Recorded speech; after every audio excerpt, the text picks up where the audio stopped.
Yeah, we can do the worst games of the year now. Here, we'll do that now. Alright. I already know what the worst game of the year is, but I'd have to really think on what second, third, fourth, and fifth place would be. I played so many games this year. Unlike last year where I missed out on a lot, this year I played like the entire kit and caboodle of like everything that came out. If your old fourth grade English professor found Unity assets and put something on Steam for $50, I probably played it at some point. I played everything. And yet, this year was so stacked, I still missed some bangers that I need to go back and play. But this year, I've got a firm handle on like every game that came out. You skipped every Nintendo game. Yeah, well, aside from Nintendo games, I literally played zero. They can hold my Johnson. So I already know what the worst is. Now we need to find what's almost as bad. I don't want to cheap out on it and do like the really small terrible indie games that I've played. I don't think that's super fun. I feel like that's a little too easy. And there's nothing that I played that was so incredibly shitty in that area that I would put it there. So I really got to think. I got to rack my brain. I want to give an honorable mention to something that by all definitions is not a good game, but it's probably one of the most unique experiences I've ever had gaming. It is I can't even remember the name of it. It was called like Learn to Fight, Fight with Me, Time for Fight, Fight and Fighting or something. Hold on, I have a video of it on the gaming channel and I can't remember the name right now. But I want to start with an honorable mention here. Honorable mention to this game right here. This is such a fun one. Hack and slash Fury. That's what it is. Hack and slash Fury. Time to blow me away. This is very. Just look at this. Is... Impressive. The Dark Warriors. To beat it. Matt years ago with an earthquake. Yeah, it was very much time ago. It was indeed very much time ago. Hack and Slash Fury, legitimately I had a wonderful time playing, but you could make an argument that it's not an incredible game. I want to give it an honorable mention here, but also a recommendation, because that shit was special. Okay, now to the core 5. So far, nothing super terrible jumping out at me here. I really, really didn't like Assassin's Creed Shadows at all. But I'm just not a huge Assassin's Creed fan. So I don't think it's necessarily like an objectively shitty game. It's just a game and a franchise that I am so beyond bored with. I'll keep it up there as a just in case, because it is my top 5 list. I'm not scientifically looking at the worst games of the year. It's the ones I had the least amount of fun with, and that would definitely be in there. Is this iRobot, like the Will Smith movie? No. Oh my god. Wow, wait. This is a remake of a really old game. I remember this from back on like the old school computers. At least I think it's the same one, based on that cover art. Yeah, most of the games so far have just been either average or good up till this point, except for Assassin's Creed Shadow. At least for the ones I've played, obviously. Oh man. Not including like the really small games I played this year might make this top 5 very difficult. I think you skipped FBC Firebreak. Did I? I don't think so. No, yeah, it was coming up in June. FBC Firebreak is definitely going to be on the top 5 worst of the year, though. That's for sure. Oh, wow. June is where the worst game of the year came out, too. Big month for shitters. Holy. I'll get more into Mind's Eye later, but I think everyone knows this is the worst game of the year. And it's not even a close competition. This is, not only is the game disastrously horrible, but everything that happened afterwards is just a remarkable clown show. With Leslie making a fool of himself constantly, saying that the only reason it's getting negative reviews is because of sabotage and like jealousy or whatever. Well, we'll get more into that one in a minute. FBC Firebreak is definitely in the top 5 worst of the year, no doubt. Didn't play Poppy Playtime Chapter 4. Finally sat out one of those games. Much to the chagrin of chat. I don't know how many times I had to reiterate I'm not playing that. I just do not like the franchise. I might put this in my top 5 worst games just because of how miserable chat was for me not playing this. Hunter x Hunter Nin Impact. I was going to play, but everyone said it was really bad, so I didn't play, and then it looked like there was a lot of very fun, crazy tech in it, and then I was tempted to play it again, then never did.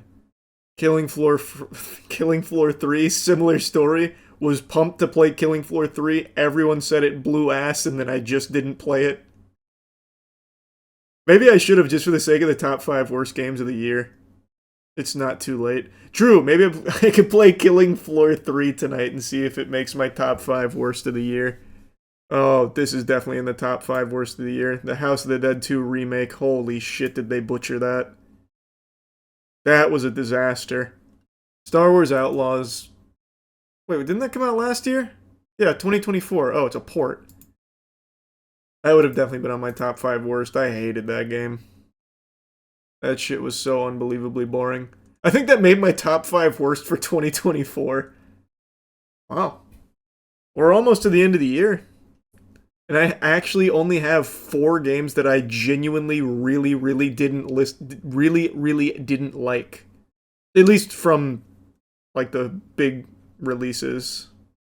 Little Nightmares 3 was pretty disappointing just because of how short it was, but that definitely isn't enough to put it in the top 5 worst by any means. But it was pretty underwhelming. It wasn't made by the original Little Nightmares team, which explains it, but still. Kind of a shame. Skipped King of Meat. Did I? That's what I was looking for. Was King of Meat in here? Oh, you're right. It just doesn't even have its own Wikipedia. Imagine paying unfathomable amounts of money, no doubt 7 figures, for like a MrBeast dedicated video and all of like the streamer influencer marketing, and not even being big enough to have a Wikipedia page for your game. That's crazy. Wow. Definitely King of Meat, though, in the top 5 worst of the year. Not even objectively one of the worst games of the year, but very similar to like a Concord level failure where tons of money was clearly poured into this project only for it to be a complete colossal flop. So that definitely has to make it just for that reason. Oh, now I gotta go all the way back. Oh, Let It Die. The new Let It Die game.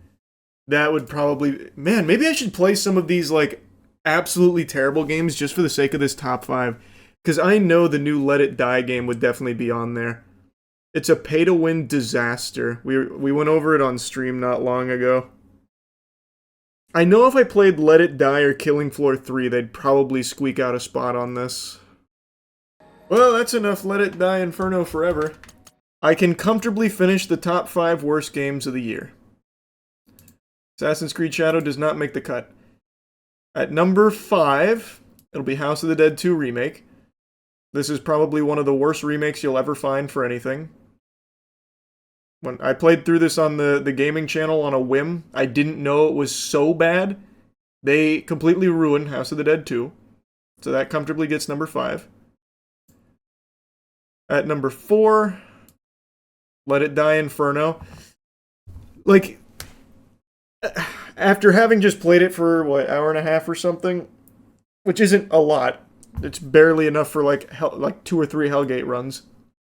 It's slower than the first, but the reason it's here should be pretty obvious. It literally paywalls you from basic content. So I bought the $25 game, which I already knew was littered with microtransactions, but when I tried to create a room, which is what I believe to be a pretty basic feature, and it's right there at your fucking fingertips, when you try and create it, it says you can't do that unless you upgrade to Deluxe Edition, which is $45. That is unfathomable amounts of greed that I just truly cannot believe exists. So that is why it is easily in the number 4 slot. Even though there are some things to like about the game, that is unacceptable. Number 3, FBC Firebreak. What a stinker. This game was a miserable 4.5 hour experience. Like, it was fine in the beginning. It's just like a very simple game. But within the first 30 minutes, you have seen and experienced everything this game has to offer. So FBC Firebreak is pretty easily there as well. Also, one of the first games that I played for the gaming channel, by the way, when I launched that. Number 2, King of Meat. King of Meat should be obvious. Even though I think like there is some fun to be had with the game if you and your buddies, you know, want to do something for a little bit as like a adventure together, you could maybe squeeze like half an hour of fun out of it. Maybe. But it's also a $30 game for what feels like a free-to-play mobile experience. And it is also a colossal flop on the level that the likes of which we haven't seen to this level since like Concord. Millions of dollars went into this, as well as marketing for this with Mr. Beast, influencers, and all kinds of shit, and ads out the wazoo, even like Discord orbs. And nobody played it. Peak player count of 320. Like, it's just a disaster across the board. And then number 1, a surprise to nobody, it's Mind's Eye. This game, there's not a single redeeming quality to this game. Everything that could go wrong with the game went wrong with this game, and Leslie, being as delusional as he is, made it even worse, put the actual bow on top of this shit package by just being a complete asshole about everyone who was criticizing it. The game just super sucks. And it was broken. And it was broken. Again, everything that could go wrong with a game went wrong with Mind's Eye. Hot take, Mind's Eye better than FBC Firebreak. That is a hot take, I disagree. As an FBC Firebreak hater, I can tell you confidently you're wrong. This game, you didn't play it then. I played this shit start to finish, and my god does it blow ass. This was the easiest one for the top 5 worst slots. He actually beat Mind's Eye, what a warrior. Hey, I'm no hero. I did it for the gaming channel, baby. Beat Mind's Eye, but not hack and slash Fury. I know. Isn't that a bitch? You also beat FBC Firebreak. Damn right. Mind's Eye 2 will redeem it. Hey, I actually wouldn't put it past Leslie to try and make a Mind's Eye 2. I genuinely think there is a non-zero chance he actually tries a Mind's Eye 2. They had the gall to put out DLC for Mind's Eye only like a month ago, by the way. For all zero Mind's Eye enthusiasts. Try it? Absolutely not. That's not even fun as a joke. I would hate doing that. I would absolutely hate going into the Mind's Eye DLC. The protagonist VA did an okay job, though. I feel bad for whoever plays the main character here. I said it during the game, too. Like, that guy is trying, and I know he also got shafted with Mafia 3 as well. He's a talented performer. But whoever his agent is, he needs to dump ASAP, because they are choosing some shit for him. Don't you want to know what happens to Jacob Diaz? Was that the name of the main character in Mind's Eye? I couldn't even tell you. Jacob Diaz. I don't even... The only thing I remember about it is when the fucking aliens come into the fold. I actually lost my mind when they brought in, like, the interdimensional being aspect of the story. The actor also did Gotham Knights. Bro is not catching a break. Did he do Gotham Knights as well? God, man, that's rough. There's still one more bad game, Lost Soul aside. I still haven't played that one. That's such a shame, because I was really looking forward to that game. I followed the project for a long time, but genuinely everyone said that it's bad. I do still plan on giving it a shake, though. That just came out during, like, the worst possible period, because so many games were coming out.